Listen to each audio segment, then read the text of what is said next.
mga beshi ko, magluluto po tayo ng pork liempo, kari-kari, and ribs. Ayan po, pinakulo na po natin yung ating baboy. Tapos yung malambot na, linagyan po natin siya ng asin, pampalasa. And then sa kabilang kalan, nagpakulo po tayo ng ating sitaw at talong. Tapos po sinunod po natin yung ating pechay. Bali yung wala lang po natin dyan mga beshi is puso ng saging.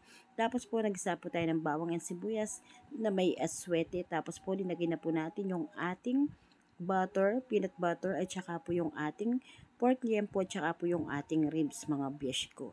Hindi po muna natin nilagay yung sauce niya, yung pinagluan niya, dahil po igigisa po muna natin yung ating linagay na sineperadong liempo at saka ribs mga beshi. Ayan, minimekos-mekos po muna natin siya bago po natin lalagay yung pinagkuluan niya mga beshi ko. Ayan po, masusing mekos-mekos sa ating pork liempo and ribs kari-kari.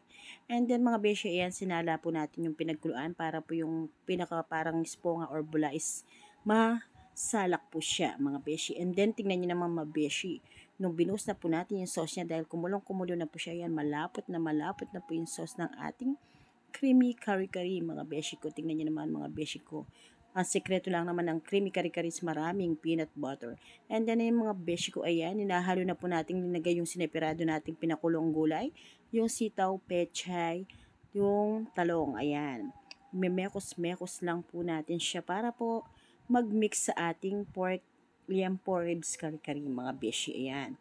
Bali yan po mga beshi is hinalo ko na siya para hindi maging sirain yung ating kari-kari. Kailangan kasi kahit napakulo mo na yung ating mga gulay, masama na siya sa paghahalo para makulo siya at hindi sirain.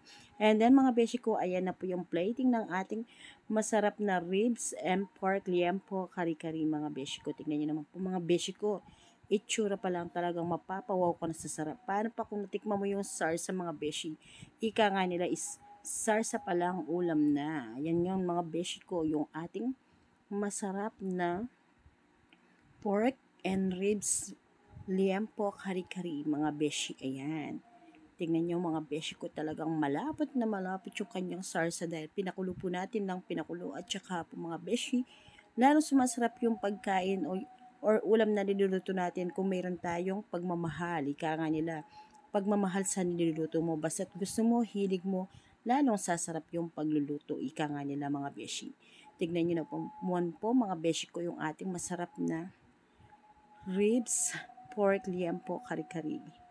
Sarsa pa lang, ulam na. Ayan po mga beshi ko, kain na po tayo. Yan po yung aming tanghalian kanina. Request po ng aking kapatid, mga beshi. Gusto daw po niyang kumain ng pork liempo and ribs kari-kari mga beshi ko. Ayan na po siya mga beshi. Maraming salamat po. Magandang umaga, magandang gabi, at magandang tanghali